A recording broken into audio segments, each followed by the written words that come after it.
الحمد لله رب العالمين والعاقبة للمتقين والصلاة والسلام على سيد الأنبياء والمرسلين سيدنا ومولانا محمد وعلى آله وصحبه أجمعين وعلى كل من تبعهم بإحسان إلى يوم الدين. أما بعد فأعوذ بالله من الشيطان الرجيم. بسم الله الرحمن الرحيم.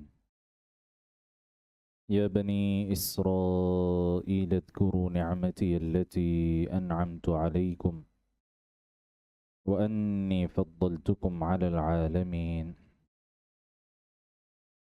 واتقوا يوما لا تجزي نفس عن نفس شيئا ولا يقبل منها شفاعة ولا يؤخذ منها عدل ولا هم ينصرون. صدق الله العظيم. اللهم صل على سيدنا محمد وعلى آل سيدنا محمد وبارك وسلم. رب اشرح لي صدري ويسر لي أمري واحلل عقدة من لساني يفقهوا قولي. اللهم آتنا حبك وحب نبيك وحب من يحبك وحب عمل الذي يبلغنا حبك. آمين يا رب العالمين. سورۃ البقرہ کے سلسلے وار مطالعے میں گزشتہ محفل میں الحمدللہ ہم نے 5ویں رکوع کا مطالعہ مکمل کر لیا تھا، آیت نمبر 46 پر۔ اس 5ویں رکوع سے بنی اسرائیل سے خطاب کا باقاعدہ آغاز ہوا۔ بنی اسرائیل، ان کی کچھ مختصر سی ہم نے تاریخ دیکھی۔ سیدنا یعقوب علیہ السلام کے 12 بیٹے، ان سے جو آگے نسل چلی ہے وہ 12 قبائل پر مشتمل بنی اسرائیل ہے۔ رکوع نمبر 5 میں اجمالی طور پر ان کو ایمان کی دعوت دی گئی، ان کے بعض جرائم کا ذکر کیا گیا، اور گویا خلاصتاً آگے جو 9 رکوعات میں تفصیل مضمون آنا ہے اس کو خلاصتاً پہلے رکوع میں ذکر کر دیا۔ اب آگے واقعات کی تفصیل شروع ہو رہی ہے، اور چونکہ اس میں تاریخ کا بیان ہے لہذا چند بنیادی باتیں جو قرآن حکیم میں قصص، واقعات، تاریخ اور ماضی کے قصے جو ذکر ہوتے ہیں، اس سے متعلق چند باتیں انشاءاللہ ہم تمہیداً سمجھ لیتے ہیں، تاکہ آگے بھی جہاں کہیں یہ واقعات آئیں اس میں یہ باتیں انشاءاللہ آیات کو سمجھنے میں آسانی فراہم کریں گی۔ پہلی بات تو یہ بالکل واضح ہے اور واضح رہنا چاہیے کہ قرآن حکیم محض کوئی تاریخ کی کتاب نہیں ہے، ہسٹری کی کتاب نہیں ہے، لہٰذا جو تاریخ کو بیان کرنے کے بعض لوازم ہوتے ہیں، بعض اصول ہوتے ہیں، ان کا التزام نہیں کیا گیا۔ ایک ہی واقعہ مختلف مقامات پر بیان ہوا ہے اور ہر جگہ اس کے الگ الگ پہلو بیان ہوئے۔ بعض اوقات زمانی ترتیب کو فالو کیا گیا، بعض اوقات نہیں کیا گیا۔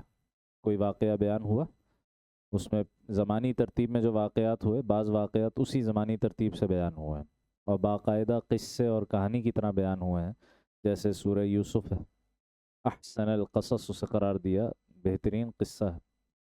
لیکن بہت سے مقامات پر اب سیدنا موسیٰ علیہ السلام کا تذکرہ یا ان کا واقعہ قرآن حکیم میں غالباً صرف 2 پارے ایسے ہیں کہ جس میں ان کا تذکرہ نہیں ہے، باقی پورے قرآن میں موجود ہے۔ ٹھیک ہے، تو بار بار ان کا تذکرہ ہے، بار بار ان کے مختلف واقعات کا تذکرہ ہے۔ ایک واقعہ مثال کے طور پر جادوگروں سے مقابلہ کئی مقامات پر آیا، اب وہ ہر جگہ الگ انداز میں آیا ہے، یہ اور بات ہے، یہ اس صورت کے موضوع سے مطابقت رکھنے والا پہلو اس کو نمایاں کیا جاتا ہے، لیکن زمانی ترتیب کا خیال نہیں رکھا گیا۔ اکثر و بیشتر ایک واقعہ بہت بعد کا ہے، اس کو پہلے ذکر کر دیا گیا، ایک واقعہ پہلے کا ہے، اس کو بعد میں ذکر کر دیا گیا۔ تو قرآن حکیم اس معنی میں تاریخ کی کتاب نہیں ہے، جیسے قرآن حکیم صرف سائنس کی کتاب نہیں ہے، جیسے قرآن حکیم کوئی ریاضیات کی کتاب نہیں ہے، کوئی نباتات کی کتاب نہیں ہے، ٹھیک ہے، نباتیات کی۔ اسی طرح قرآن حکیم تاریخ کی کتاب ہے، قرآن حکیم ہدایت کی کتاب ہے، یہ ہم بالکل شروع میں پڑھ چکے، ہدی للمتقین، یہ تقوی والوں کے لیے ہدایت۔ لہٰذا تاریخ میں سے بھی ان پہلوؤں کو نمایاں کیا جاتا ہے کہ جو ہدایت کے لیے ضروری ہیں۔ اگر آپ ایک تقابل کریں، یہ جو بائبل ہے جس کے بارے میں یہودیوں کا خیال یہ ہے کہ اس کی جو اولڈ ٹیسٹمنٹ ہے، عہد نامہ قدیم، یہ تورات ہے اور زبور وغیرہ ہے، اور جو نیو ٹیسٹمنٹ ہے اس کے بارے میں عیسائیوں کا خیال یہ ہے کہ یہ انجیل ہے، اور ہمارا دعویٰ قرآن حکیم کی بنیاد پر یہ ہے کہ وہ تحریف شدہ ہے، بعد میں اس میں بہت تبدیلیاں ہو گئیں۔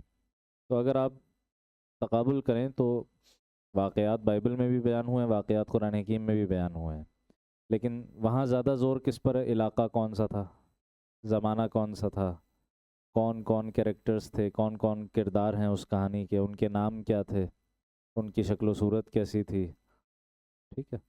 قرآن حکیم نے ان میں سے کوئی چیز ذکر نہیں کی سوائے جو مرکزی کردار ہے ان کا نام ذکر کرنے کے، اور بقیہ جتنے کردار ہیں کسی کا ذکر نام ذکر ہی نہیں ہوتا۔ وَجَاءَ رَجُلٌ مِّنْ أَقْصَى الْمَدِينَةِ يَسْعَىٰ، ایک آدمی دور سے مدینہ کے شہر کے کنارے سے دوڑتا ہوا آیا۔ اب وہ آدمی کون ہے، اس کا نام کیا ہے، اس کا اس پورے واقعے سے کیا تعلق، کچھ ذکر نہیں، ٹھیک ہے۔ اور یوسف علیہ السلام کے واقعے میں دیکھیں تو عزیز مصر، اس کا نام تک کہیں ذکر نہیں، عزیز عزیز یا ایھا العزیز یا ایھا العزیز، ٹھیک ہے، نام ذکر نہیں۔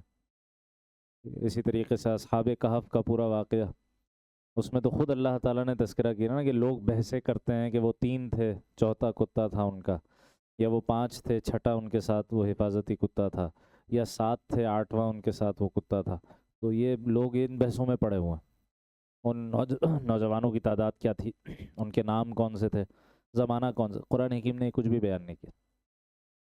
قرآن حکیم صرف وہ پہلو نمایاں کرتا ہے ان واقعات میں سے جس میں کوئی نہ کوئی لرننگ ہو، کوئی نہ کوئی لرننگ آؤٹ کم ہو، کوئی نہ کوئی سیکھنے کی بات ہو، کوئی نہ کوئی ہدایت کا پہلو ہو۔ اسی لیے جب قرآن حکیم میں ہم واقعات پڑھتے ہیں تو یہ صرف واقعے نہیں ہیں، صرف کہانیاں نہیں ہیں۔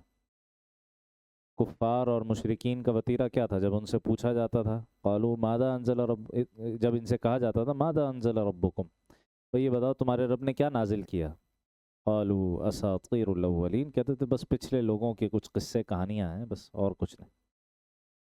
تو ان کفار اور مشرکین کو یہ واقعات قصے کہانیاں لگتے ہیں، حالانکہ یہ صرف قصے کہانیاں نہیں ہیں، یہ ہدایت کے پہلو ہیں۔ لہٰذا جب بھی کوئی تاریخی واقعہ قرآن حکیم میں آئے، اس کا مطالعہ آئینے کے طور پہ کرنا چاہیے کہ اس آئینے میں میری تصویر کیا بن رہی ہے۔ یہ جو اللہ سبحانہ و تعالیٰ تاریخ کے واقعات بیان کر رہے ہیں، اس سے جو سبق حاصل ہو رہا ہے، جو ان کے ساتھ ہوا، اور وَلَن تَجِدَ لِسُنَّتِ اللَّهِ تَبْدِيلًا، تم اللہ تعالیٰ کی سنت میں، اللہ تعالیٰ کے طریقے میں کوئی تبدیلی نہیں پاؤ گے۔ تو جو نافرمانی پہلے لوگوں نے کی، سزا بھگتی، اگر تم کرو گے تم بھی سزا بھگتو گے۔ جو دین کے لیے قربانیاں دے کر اللہ اس کے رسول کی اطاعت میں لوگوں نے پہلے زندگیاں گزاری، ان کو جو انعامات ملے وہ تمہیں بھی ملیں گے اگر تم ایسا کرو گے۔ تو اس آئینے میں اپنی تصویر تلاش کرنے کی کوشش کرنی چاہیے۔ لہٰذا ان واقعات کو انشاءاللہ ہم جب ان کا مطالعہ کریں گے تو کوشش یہ ہوگی کہ ان پہلوؤں کو نمایاں کیا جائے کہ جو ہمارے لیے سیکھنے کی بات ہے ان سب باتوں۔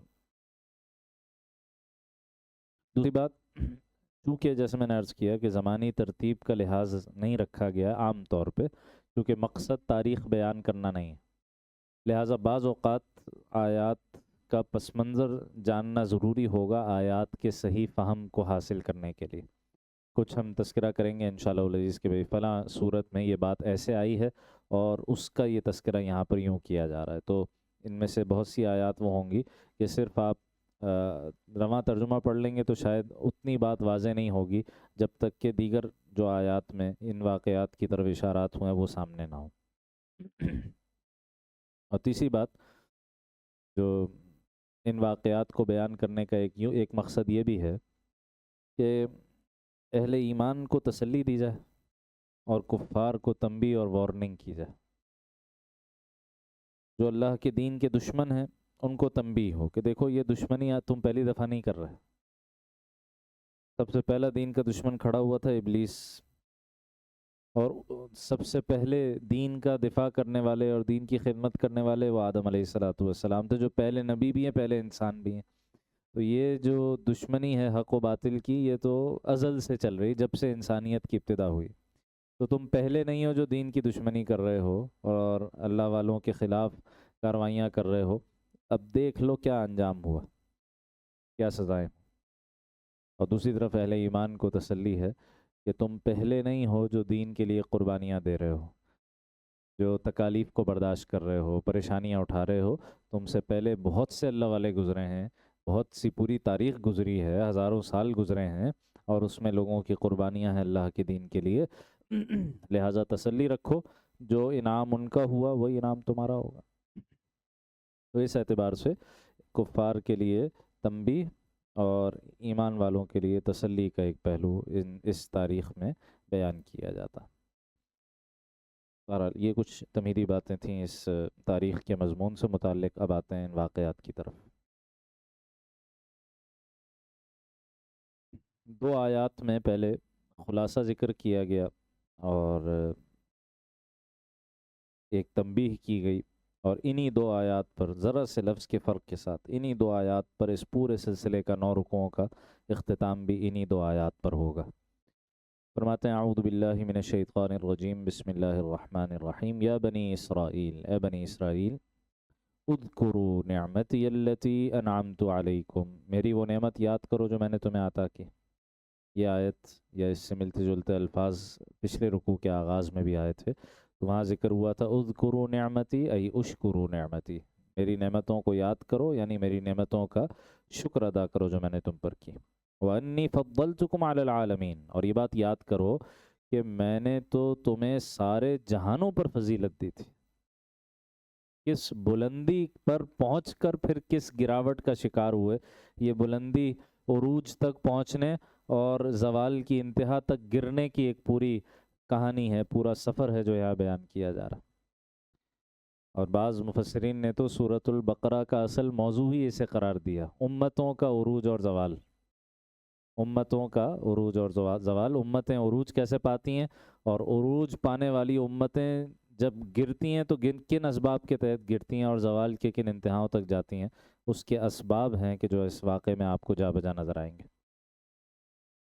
یہاں ایک اشکال پیدا ہوتا ہے۔ احادیث مبارکہ بہت کثرت سے اس موضوع پر آئی ہیں کہ افضل ترین امت وہ امت مسلمہ ہے۔ نبی اکرم صلی اللہ تعالیٰ علیہ وسلم کی نسبت اور آپ کے تعلق سے ساری انسانیت میں افضل ترین امت یہ امت ہے، امت مسلمہ۔ اور یہاں کہہ رہے ہیں بنی اسرائیل سے کہ وَأَنِّي فَضَّلْتُكُمْ عَلَى الْعَالَمِينَ، میں نے تمہیں سارے جہانوں پر فضیلت دی۔ تو بظاہر ایک تضاد اور ایک ٹکراؤ سا محسوس ہوتا ہے، حالانکہ اصلاً یہ کوئی ٹکراؤ نہیں ہے، اس کو بہت آسانی کے ساتھ اس مسئلے کو حل کیا جا سکتا ہے۔ 2 باتیں مفسرین نے فرمائی ہیں، کہتے ہیں وَأَنِّي فَضَّلْتُكُمْ عَلَى الْعَالَمِينَ، میں نے تمہیں سارے جہانوں پر فضیلت دی، یہ جزوی فضیلتوں کا تذکرہ ہے، جزوی فضیلتوں کا تذکرہ، بعض امور میں تمہیں فضیلت دی، بعض امور میں، فی بعض الامور، جیسے مثال کے طور پر تقریباً 4000 کے قریب انبیاء اور رسول ان میں مبعوث کیے گئے۔ یہ شرف اور کسی امت کو حاصل ہے، ہمارے پاس تو ایک ہی نبی، اگرچہ وہ افضل الخلائق ہیں، اگرچہ وہ افضل الرسول ہیں، لیکن ہیں ایک ہی پیغمبر ہیں جو ہماری طرف بھیجے گئے، ہماری طرف سے مراد جو اہل عرب کی طرف بھیجے گئے، اور پھر آپ کی رسالت اور آپ کی جو نبوت ہے وہ ساری انسانیت کی طرف۔ لیکن بنی اسرائیل ایک قوم اور 4000 پیغمبر بھیجے گا۔ اور پہلے بھی وہ روایت بخاری کی ہم پڑھ چکے، کانت بنو اسرائیل تسوسہم الانبیاء، بنی اسرائیل کی سیاست ان کے انبیاء کے ہاتھ میں ہوتی، سارا ان کا انتظام، انصرام، ساری مینجمنٹ، سب کچھ وہ انبیاء دیکھتے تھے۔ کلما ہلک نبی خلفہ نبی، جیسے ہی ایک نبی کا انتقال ہوتا دوسرے نبی ان کی جگہ لے لیتا۔ ہمارے پاس ایک کتاب اللہ کی قرآن مجید، ان کے پاس کئی صحائف، تورات، زبور، انجیل، تو جن کے نام ہم جانتے ہیں، باقی تو اور نہ معلوم کتنے صحیفے ہیں، صحف ابراہیم و موسیٰ، ٹھیک ہے، تو اور بہت سارے انبیاء کو صحائف عطا کیے گئے۔ اسی طرح یہ جو آگے ہم یہ تاریخ پڑھیں گے تو ان کو جو سزائیں ملی ہیں، ان سزاؤں کے دوران بھی ایسے معجزات ظاہر ہوئے ان کے لیے جو اور کسی کے لیے ظاہر نہیں۔ صحرائے تیہ میں، صحرائے سینا میں قید ہیں 40 سال تک، لیکن بادل کا سایہ ہے صحرا کے اوپر۔ ذرا سی پیاس لگی، کہا کہ بھئی ایک عصا ماری ہے پتھر پر اور 12 چشمے نکل پڑے۔ بھوک لگی، من و سلوہ نازل ہو رہا ہے آسمان سے، تو طرح طرح کے موضوع، فرعون پیچھے آ گیا پکڑنے، سامنے سمندر ہے، آسا مارا، فلق فکان کل فرق کالطود العظیم، سارے واقعات آگے آ رہے ہیں۔ پانی جو ہے پہاڑوں کی طرح کھڑا ہو گیا، بیچ میں خشک راستہ پیدا ہو گیا، بنی اسرائیل نجات پا گئے۔ تو معجزات، ایسے ایسے معجزات، اور پھر حضرت موسیٰ علیہ السلام کے یہ معجزات، پھر سیدنا عیسیٰ علیہ السلام بھی بنی اسرائیلی پیغمبر ہیں، بنی اسرائیل میں سے تھے اور انہی کی طرف رسول تھے۔ ان کو وہ معجزات دیے گئے جو خالص اللہ سبحانہ و تعالیٰ کی، آپ کہیے کہ افعال ہیں، اعمال ہیں، وہ بھی معجزات سیدنا مسیح علیہ السلام کو دیے گئے۔ معجزہ اللہ ہی کا فعل ہوتا ہے، صرف نبی کے ہاتھ پر ظاہر ہوتا ہے، لیکن ایسے معجزات اور کسی کو نہیں دیے گئے۔ مثال کے طور پر حضرت عیسیٰ علیہ السلام کسی مردہ شخص جس کا انتقال ہو چکا، اس کو کہیں قم باذن اللہ، اللہ کے حکم سے کھڑے ہو جاؤ، وہ کھڑا ہو جاتا زندہ ہو کر، ٹھیک ہے۔ مٹی کے گارے سے پرندہ بنائیں اور اس میں پھونک مارتے ہیں تو اللہ تعالیٰ کے اذن سے، اللہ کے حکم سے جیتا جاگتا پرندہ بن جاتا۔ تو تخلیق کا معجزہ اور احیاء موتیٰ کا معجزہ، یہ سیدنا مسیح علیہ السلام کو دیے۔ تو ایسے اگر اس پر غور کیا جائے اور ان چیزوں کو جمع کیا جائے، ایک طویل فہرست بن جائے گی کہ جزوی فضیلتیں جو بنی اسرائیل کو دی گئی بقیہ امتوں پر، وہ بہت ساری ہیں، لیکن بالکلیہ کلی فضیلت تمام اقوام پر وہ اس امت مسلمہ کو حاصل ہے۔ اور حدیث مبارکہ میں اس طرف اشارہ کئی احادیث میں ہے، چند ایک بس دیکھ لیتے ہیں۔ مثال کے طور پر ایک روایت میں ذکر ہے کہ اہل جنت کی 120 صفیں ہوں گی، اہل جنت کی 120 صفیں ہوں گی، جن میں سے 80 صفیں اس امت کی ہیں۔ 2/3 صفیں جنت کی، 2/3 باشندگان اس امت میں سے ہوں گے۔ پھر نبی اکرم صلی اللہ تعالیٰ علیہ وسلم جیسے رسول، ٹھیک ہے، صحابہ اکرام جیسے ساتھی، اور پھر اس دین کو تھامنے والے علماء، مفسرین، محدثین، مجاہدین، صوفیاء، متکلمین، ایک پوری فہرست ہے۔ اور یہ کہ اس امت کی جو مجموعی فکر ہے، کسی بات پر امت کے علماء متفق ہو جائیں، وہ ویسے ہی معصوم ہے جیسے نبی کا فیصلہ معصوم ہوتا ہے۔ امت کے اجماع کو درجہ معصومیت حاصل ہے۔ اس امت کو یہ یقین دہانی کرائی گئی کہ قیامت تک اس امت میں ایک گروہ حق پر قائم رہے گا۔ یہ امت اس طرح گمراہ نہیں ہو سکتی جیسے پچھلی امتیں پوری کی پوری گمراہ ہو گئیں، ان کا طبقہ علماء بھی گمراہ ہو گیا، یہ اس امت کے ساتھ نہیں ہو سکتا، یہ گارنٹی دی گئی، ٹھیک ہے، ختم نبوت کی وجہ سے۔ تو اس پر پوری کتابیں علماء نے لکھی ہیں کہ کیسے کس پہلو سے اس امت کو اللہ سبحانہ و تعالیٰ نے فضیلت عطا فرمائی۔ یہ ایسے ہی ہے جیسے انبیاء اکرام علیہم السلام کے باہمی معاملات، ٹھیک ہے۔ تو ہمارا عقیدہ ہے اور ہمارا ماننا ہے کہ افضل الرسل جناب رسول اللہ صلی اللہ علیہ وسلم، ٹھیک ہے۔ تو جیسے اسی سورہ بقرہ میں تیسرے پارے کا آغاز ہوگا، تلک الرسل فضلنا بعضهم علی بعض، یہ ہمارے رسول ہیں جن میں سے بعض کو بعض پر ہم نے فضیلت دی ہے، بعض کو کلی فضیلت دی جیسے رسول اللہ صلی اللہ علیہ وسلم، بعض کو جزوی فضیلتیں دی گئی، یہ معجزات جیسے بعض انبیاء کو دیے گئے جو نبی صلی اللہ علیہ وسلم کو نہیں دیے گئے۔ اسی طریقے سے منہم من کلم اللہ، سیدنا موسیٰ علیہ السلام سے اللہ تعالیٰ کا ہم کلام ہونا، بار بار ہم کلامی کا شرف نبی صلی اللہ علیہ وسلم کو بھی حاصل ہوا، لیکن وہ معراج کی شب حاصل ہوا یا ایک دو واقعات مزید احادیث میں منقول ہے، باقی بار بار ایک تسلسل کے ساتھ روٹین میں گفتگو اور کلام کرنا اللہ تعالیٰ کا، وہ جیسے موسیٰ علیہ السلام کے ساتھ ہوا اور کسی کے ساتھ نہیں ہوا، ٹھیک ہے۔ اسی طریقے سے سیدنا ابراہیم علیہ السلام کے لیے اور دیگر حضرت سیدنا مسیح علیہ السلام کا رفع آسمانی، آسمانوں پر ان کا اٹھا لیا جانا زندہ، دشمنوں سے حفاظت کرنے کے لیے، نبی اکرم صلی اللہ تعالیٰ علیہ وسلم کو طائف میں جو کچھ دیکھنا پڑا، احد میں جو کچھ دیکھنا پڑا، وہاں تو یہ نہیں ہوا کہ آسمانوں پر اٹھا لیا گیا۔ تو جزوی فضیلتیں مختلف پیغمبروں کو عطا کی گئیں، لیکن بالکلیہ فضیلت مسجد اقصیٰ میں تمام انبیاء علیہ السلام کی امامت کا شرف ہو، ٹھیک ہے، یا جنت کی کنجی آپ علیہ السلام کو تھمایا جانا ہو کل قیامت کے دن، اور جیسے مسلم کی روایت ہے کہ کل قیامت کے دن جب سورج سوا نیزے پر ہوگا، لوگ اپنے گناہوں کے بقدر پسینے میں ڈوبے ہوئے ہوں گے، پریشان ہوں گے، حساب کتاب شروع نہیں ہو رہا ہوگا، ایک دہشت سب پر طاری ہوئی ہوگی۔ اس وقت مختلف لوگ مختلف انبیاء علیہم السلام کی خدمت میں حاضر ہوں گے، پہلے آدم علیہ السلام کے پاس کہ آپ ذرا اپنے رب سے سفارش کریں ہماری کہ حساب کتاب تو شروع ہو، حساب کتاب ہی نہیں شروع ہو رہا۔ وہ عذر کر دیں گے کہ میں نے وہ درخت کا پھل چکھ لیا تھا۔ پھر آئیں گے مختلف پیغمبروں کے پاس، نوح علیہ السلام کے پاس آئیں گے، وہ کہیں گے میں نے اپنی قوم کے خلاف بد دعا کر دی تھی، سورہ نوح میں آتا ہے۔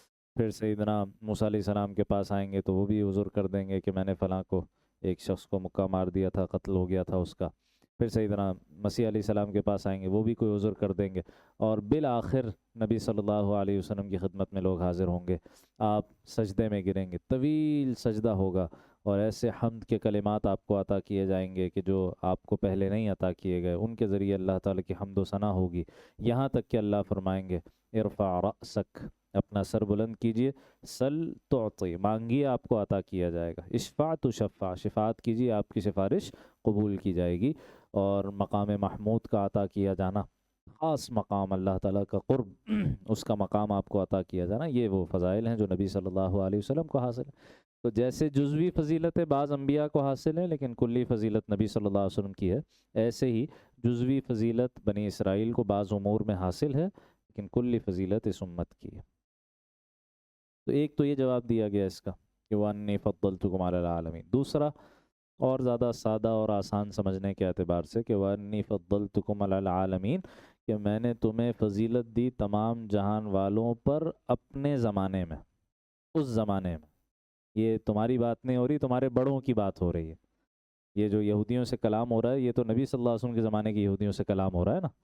تو کہا جا رہا ہے کہ تمہارے آباء و اجداد جنہوں نے موسیٰ علیہ السلام کا ساتھ دیا تھا، جو ان پر ایمان لائے تھے، اور ان کے لیے ان کی وجہ سے، دین کی وجہ سے اور موسیٰ علیہ السلام کی بات ماننے کی وجہ سے فرعون نے انہیں طرح طرح سے تشدد کا نشانہ بنایا تھا، طرح طرح سے ان کو اذیتیں پہنچائی تھی، پھر بھی وہ ثابت قدم رہے تھے۔ تو اس کی بنیاد پر ہم نے اس زمانے میں ان کو تمام جہانوں پر فضیلت دے دی تھی۔ تو یہاں تو مسئلہ ہی حل ہو جاتا ہے، کوئی اشکال ہی نہیں رہتا۔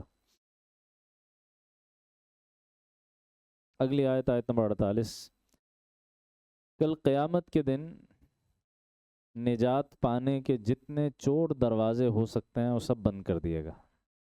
یہودیوں کو تنبیہ، اور صرف یہود کو نہیں ہے، میں نے جیسا عرض کیا یہ آئینہ ہے جس میں ہمیں اپنی تصویر بھی دیکھنی، تو یہودیوں کو تنبیہ ہے تو ہمیں بھی تنبیہ ہے کہ کوئی ایسا طریقہ کہ جو دنیا میں تم اختیار کر لیتے ہو انصاف سے بچنے کے لیے اور سزا سے بچنے کے لیے اور اپنے کیے کا بدلہ پانے سے بچنے کے لیے، جو چور دروازے، جو ادھر ادھر کے طریقے اختیار کر لیتے ہو، کل قیامت کے دن اس کی کوئی گنجائش نہیں ہوگی۔ وَاتَّقُوا يَوْمًا، ڈرو اس دن سے، لَا تَجْزِي نَفْسٌ عَن نَفْسٍ شَيْئًا، جس دن نمبر 1 کوئی شخص بھی کسی کے کچھ کام نہیں آ سکے گا، کوئی شخصی ضمانت نہیں ہو سکے گی۔ یہاں بڑے بڑے مجرم ضمانتوں پہ رہا ہو جاتے ہیں نا، وہاں کوئی ضمانت وامانت نہیں ہوگی۔ نمبر 2، وَلَا يُقْبَلُ مِنْهَا شَفَاعَةٌ، کسی کی کوئی سفارش بھی کام نہیں آئے گی۔ سفارش پہ بھی بہت کام ہو جاتے ہیں دنیا میں، وہاں نہیں چلے گی۔ ہاں، ایک سفارش ہے جس کو شفاعت حقہ کہا جاتا ہے، جو حق سفارش ہے، جس کا تذکرہ اسی صورت میں آگے جا کے آیت نمبر 255 آیت الکرسی میں آئے گا۔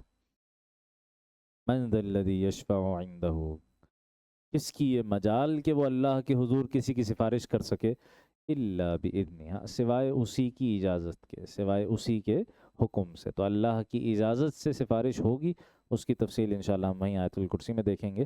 یہاں ابتداءً بالکل کیٹیگوریکلی کہہ دیا گیا کوئی سفارش نہیں، کوئی سفارش نہیں چلے گی وہاں۔ تیسرا طریقہ کیا ہو سکتا ہے، وَلَا يُؤْخَذُ مِنْهَا عَدْلٌ، نہ کسی قسم کا کوئی فدیہ لیا جائے گا۔ سفارش بھی نہیں چلی، پرچی بھی نہیں چلی، اور جناب ضمانت بھی نہیں، چلو کچھ بیک ڈور کچھ پکڑا دیا جائے، انڈر دا ٹیبل کچھ دے دیا جائے، کچھ روپیہ پیسہ دے دیا جائے، کچھ مالی فائدہ کچھ رشوت دے کر کچھ کام چلا لیا، نہیں،